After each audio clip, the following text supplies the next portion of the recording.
There's a video going around TikTok.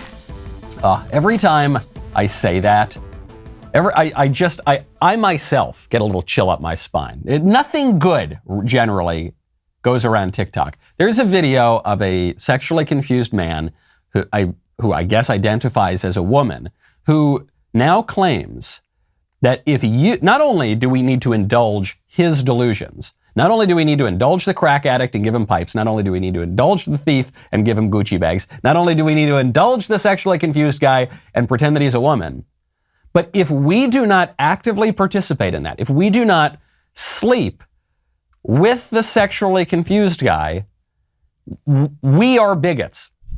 So if the only reason you don't want to date someone boils down to the fact that they're trans, that's transphobia right there. Let's go over a couple of situations. So if you don't want to date a trans woman because you want kids, well, you better be keeping that same attitude with cis women who are infertile, or that's transphobia. If you don't want to date a trans woman because you're not attracted to trans women, I would absolutely love to know how you're able to identify correctly who is a trans woman on site 100% of the time, because that is just impressive. I wish I had that ability. I'd love to be able to have even more trans solidarity.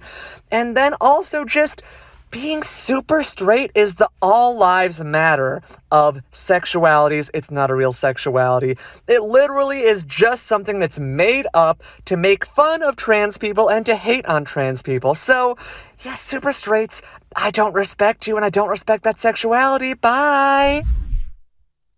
If I found out today that these videos are not being produced in America, they're not being produced by just random people, that these are all being filmed in Beijing in Xi Jinping's propaganda studio to disseminate throughout the West and destroy our civilization, I would be about 7% surprised. No, 3% surprised.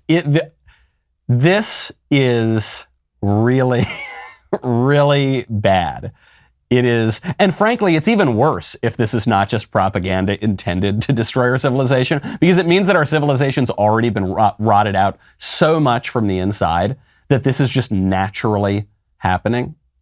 The claim here is that if you can tell the difference between a man in a dress and a woman, then you are a bigot.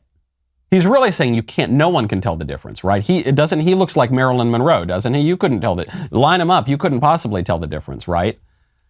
And if you want to marry a woman instead of a man pretending to be a woman, well, that's just evidence of your small-mindedness. What? You mean because women can conceive children and men can't? Well, then, what? So you would never marry an infertile woman? Well, what do you even mean by that?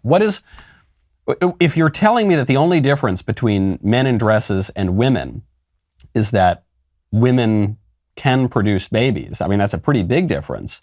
But there are other differences as well. This is clearly a disturbed individual. This is a man who's very, very confused about himself, about nature, and about the rules.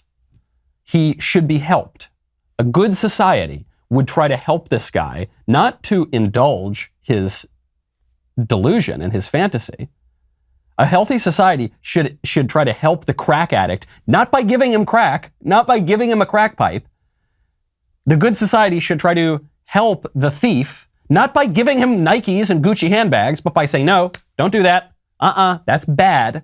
If you do that, if you're a thief, if you're a crack addict, if you mutilate your body, you're going to have a bad life. That's not going to help you flourish. And so we're going to help you by laying out the rules. Men are supposed to be men, and women are supposed to be women, and men cannot become women, and women cannot become men. And men and women go together. They are complementary, and they come together and they form a marriage. And then they can produce children. And not everyone can produce children. It's a fallen world. There are imperfections. We all suffer. We all carry our cross. But that's the way the world is ordered. There are rules. There is a purpose, not only to life broadly, but to the individual things in life. And we can know something about that purpose, and that's how we're going to order society. You're not allowed to say any of that. If you try to help that guy right now, if you sat him down and said, hey, Buster, you are not a woman. It is not wrong or unjust or bigoted for a dude not to want to sleep with you. You need to stop pretending to be a woman because it's not helping you or anyone else, and we're going to try to get you some counseling. If you did that in Canada, you would be arrested. If that guy were your son and you did that in Canada, you would lose your son. You might lose your kid here in America in many places. If you were a teacher who said, hey, we want to help you, and you'd be booted out, you'd be kicked out, you'd be fired. There's a law now in Canada. If you sat down a guy who knows that he's a guy and said, hey, you're actually a woman, that would be totally fine. You sit down that guy who thinks he's a woman, you say you're a guy, you could be arrested for it. There are still rules. It's just that the rules are in the direction of delusion and falsehood.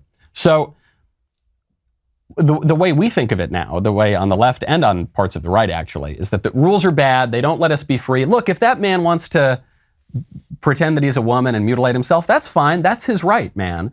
Hey, if the crack addict wants to smoke a bunch of crack, that's fine. And on the left, they say, we're going to pay for you to smoke the crack. And on the right, they say, don't make me pay for your crack, but you can go smoke crack if you want. But both of those are wrong.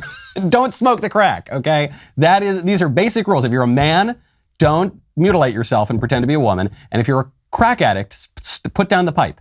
Do not take the pipe. The rules are not oppressive. Repression itself is not oppressive. If repression is repressing bad desires that enslave you to bad appetites, the rules can be a great source of strength and comfort. Did you like that clip? I'm glad you liked that clip. I liked the clip as well. I liked that you liked it. If you want to get more of them, subscribe, get notifications. Right here, ring that bell. If you don't get notifications because our friends at YouTube don't want you to for whatever reason, head on over to Apple Podcasts, Spotify, Stitcher, Google Play, wherever you get your audio podcasts. Subscribe to The Michael Knowles Show. Leave a 5-star review. We'll see you next time.